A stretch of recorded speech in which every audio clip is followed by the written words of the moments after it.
Threes left tonight, including this ZvZ. Let's go into it. Bottom right hand side, red Zerg player. It is going to be Sidestone Gaming's JonSnow. He will indeed still open with the 13-12.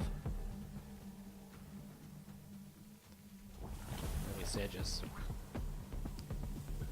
Top left hand side, our blue Zerg player from Root Gaming. It is Jig. And let's see how he wants to open in game number 1. Will he leave himself vulnerable to this 13-12? Let's see what's going to happen. Rory saying he sat here watching 100 ads for Wardy. Nice. I love it, man. You are an esports hero too. You're also an esports hero. But I mean, that went without saying, right? Like, you didn't have to watch ads to become an esports hero. You're just naturally an esports hero. How could you not be? You're Roddy. Now you're like, what, like a doubled up esports hero or something? Try to take all the heroism in esports? God damn it. Anyways, setting up into this, guys. And obviously this is going to be getting pretty aggressive here pretty quickly. You can see the gas pool obviously came in from JonSnow very early. Now it was a post-overload gas pool from Jig, which can lead to aggression, but it's much more sort of a defensive move initially. And against the 13-12, it is a bit of a build order advantage because you do have your own lings coming out fairly quickly. You have your own gas coming in. You're essentially mirroring what the 13-12 player does. You're just going into it a little bit later on the gas and off of a couple more drones, which generally goes very well for you. So we'll see if Jig is still going to be able to pull off the defense. Now, JonSnow is actually going for the variant of this where he doesn't even send his first Zerglings across the map. Throws down the Baneling Nest already. We'll see what Jig wants to do as well. Right now, he's actually bypassing Ling speed. We'll see if that's going to be a permanent feature for him or not. It's something which could hurt. No, he does start it up, and I guess that means he will probably see a Bane Nest in a moment or two as well. So Jig really setting up quite nicely against this as this 13-12 gets ready to go. Oh yeah, those hashtags are in a little bit of the wrong place, guys. I'll get that fixed up for the next one. But you can hashtag for the players if you would like. Anyways, we're going to see JonSnow coming around his left-hand side. He's going to find these few Zerglings right away, so kind of his plan has been foiled, as has a little bit of Jig's. But obviously, JonSnow is the one who is really the one that needs to do damage here, I suppose, in this. As he comes on in, the Ling is pushing up the left-hand side. This hatchery on the natural expansion. As the Lings push in towards the natural and go up in towards the main. Going to be trying to grab themselves a few more Zerglings here and just show you what they can do. Going to go for a drone or two as well. That's the advantage which obviously Jig does hold at the moment. The drone advantage and the fact he also has the hatchery already built up here. That's also a pretty big deal. JonSnow pulls back down to the low ground. We'll start to morph in some Banelings. Some Banelings on the way down. That's what, 7 Banelings coming up at the moment. 7 Banelings coming in at the moment here and just going to be setting the pace in the early stages. A couple more Banes from Jig defensively, and so this will be a big part of this. He's about to get his own Ling speed. The Banes will start splitting up from JonSnow so he doesn't lose 6 Banelings to 2 of his opponents. He will start to fight this. I like the target fight. Oh, he loses 3 for 2 though. And he also lost a couple of Lings for that as well. Now the Queens with good target firing as well, and Jig is completely shutting this down. Oh my god, those Banes were so close to some massive connections. Now they're super low on HP. JonSnow just says lol as he taps out. Tournament life alive. Again, Skull will have a lot to do with this because obviously Poke Bunny beat Jig 2-0, so Jig would really have to, I think, beat JonSnow 2-0. Even if he beats him 2-1, I think that might be a big difference in this as well when it comes down to the final map score also.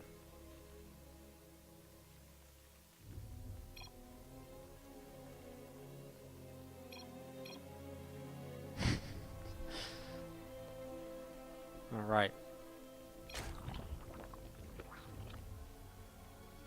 Bottom right side with the 12 pool, JonSnow from Sidestone Gaming. To the upper left, our blue Zerg from Root Gaming is Jig.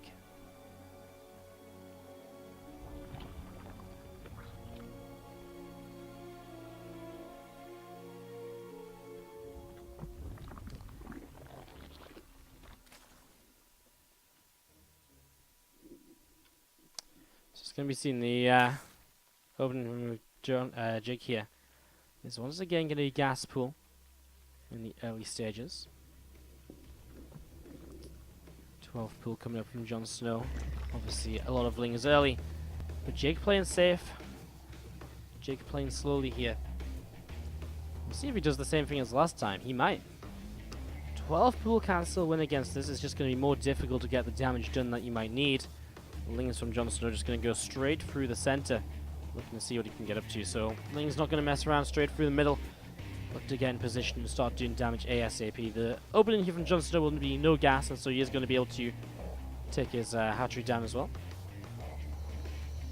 So we just have the Lings coming in. They're going to start nibbling their way through this hatchery on the natural. So start to nibble his way through this. These couple of Lings from Jig coming down, but JonSnow so far still doing a little bit of damage here. He'll generally want to kind of try and cancel the hatchery. Would be a nice way to go about things. I think he's going to get the hatchery. It's kind of an awkward one, actually. The 12 pool against 16-12 is kind of nice against the gas pool. It's kind of nice because you actually get there, and the hatchery is obviously on fairly low hit points because of the way it sets up, and there just isn't quite a way to slow down the Lings from dealing damage to that hatchery and picking up the kill. JonSnow now with these Lings will force more Lings out of his opponent while he drones at home, and he will start to take the timing advantage on the hatchery. That's already coming up here. Some Lings coming in and just trying to fight this, trying to trade a little bit. We're going to be seeing a couple of drones coming around, looking to see what's going to happen. Let's see. Oh, Nelly just about grabs the drone there. Will actually continue to chase. It does become a spore. Keeps itself alive. I think JonSnow's done enough of this, though. Jake still has to invest 300 minerals into a hatchery again. Although JonSnow is going to have no gas against the Ling speed about to finish, so he'll have to play very defensively back at home. Spinecrawler's going to come on up to get this going. So do you see that Spine getting set to roll? A few of these Lings just coming down the low ground. They actually are going to be able to pick up a couple more. And it's going to be a double expand from Jake. Now, that is something which JonSnow sees. So he'll know about this. Probably Jake just saying, well, you know what? I know you 12 pooled. I know it wasn't a gas variant. And so I can afford to double expand because you have nothing to apply pressure with. You have no Ling speed. What are you actually going to, apply pressure with? Well, really nothing at all. It's going to take you forever. I mean, generally from here, you don't even commit into Ling speed as JonSnow. You just go straight into Roach play. I imagine that will be kind of his general aim. Spine, and obviously the couple of queens will be used to defend. He's actually also got another queen down here. One drone going down, a couple of drones going down. JonSnow does have the worker lead, so he can afford to take a little bit of damage. This is more than anything, just evening things out. 5 workers dead. Brings us to 24 to 25. Yeah, the 12 pool against gas pool post overload is very interesting, just because the hatchery has so little health, and because Jig didn't go 6 Lings, he went queen drone when the spawning pool finished. He just didn't have the units to kind of actually save the hatchery. So it's a very... ZvZ early game is so complex with the ways it can change. Just little decisions, even on, within kind of the major build order, can really change up absolutely everything to, as to how the game develops. Pretty interesting stuff. As we do see these couple of queens looking for an overlord out front. You can see the Rotron coming down from JonSnow. And right now he's going to start the lair up, and I like this. This is a bit of a fake, basically. As Jake comes in, JonSnow starts the lair, almost saying, hey, look at me. I'm teching up. I'm definitely not building a mass of roaches and looking to come and kill you in the next minute or two of this game. Jake, the idea of JonSnow right now is that he wants Jig to overdrone. He wants Jig to make too many drones so that the roaches coming across will just kill him. The Lings with speed, and this is the thing as well that's kind of awkward, right? The Lings with speed are going to see no hatchery, but that's not even that weird because of the fact that it's a kind of a gasless opening originally. JonSnow can't actually originally afford to make those, to make that third hatch. It just isn't the way it goes, so it's kind of like a real play on what you would expect to be happening and what is actually happening. Is JonSnow going to start moving across? Those roaches being spotted by those few Zerglings does help a lot, and so JonSnow going to kind of start his attack into action, coming in towards the upper left-hand side to see what will happen. Roaches still moving up through the center. Queen's actually pushing their way through an overlord. Actually, Queens are going to come across the map as well. He has been spreading creep forwards. He's going to leave one Queen over on that side. Doesn't look as though he's going to go for it in the end. He's going to pull back a couple of Banes here. The Roaches going to get a little bit surrounded by these Zerglings coming in, but I think there's just a few too many Roaches, and the Ling's not getting good enough of us around. Queen's poking away as well. More Queens still coming over. They're going to find another overlord here. Jake, 11 Roaches on the way up. His army supply is starting to get there. Will he have these kind of Queens to come in himself, though? Again, a lot of his supply is in Lings, but they can actually do a very good job of tanking and buying time. The Queens coming in really is a huge deal because it will give transfusions to the Red Zerg player. And obviously those transfusions on the Roaches will go a long way to kind of essentially adding extra Roaches into the army. Essentially.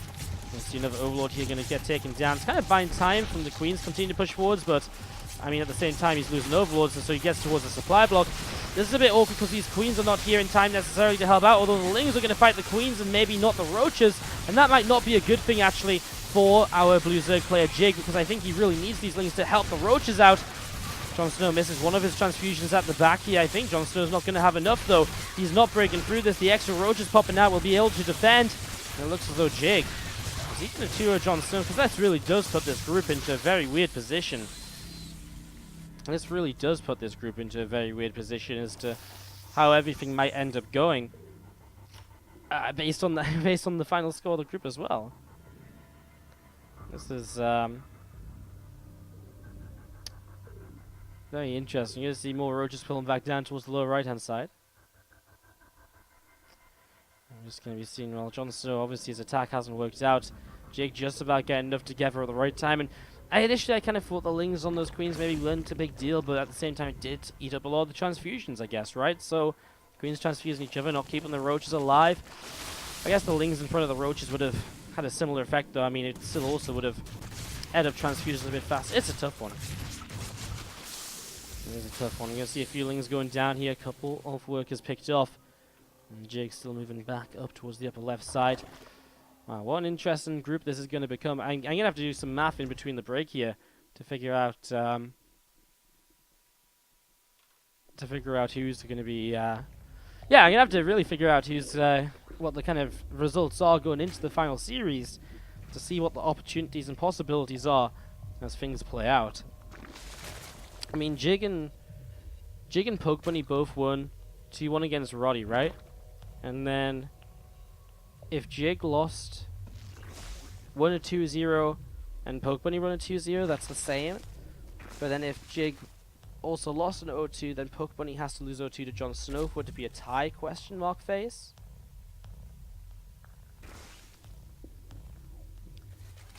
It's a bit of a weird situation. We really kind of just need to see the overall scores after this game, and we'll do that through the break, figure it out, and see who is going to be heading in towards the final matches with what's on the table. More roaches on the way up here from Jig as well. Just continue to set up 1-1 roaches on the way. There's going to be a slight upgrade advantage for JonSnow, but the numbers are not going to be there at all for him. He's trying to do some bits and pieces, catching this overseer just doesn't quite happen. He's just a second or two too late. Nothing seeming to go JonSnow's way at the moment. Roaches working their way through the rocks.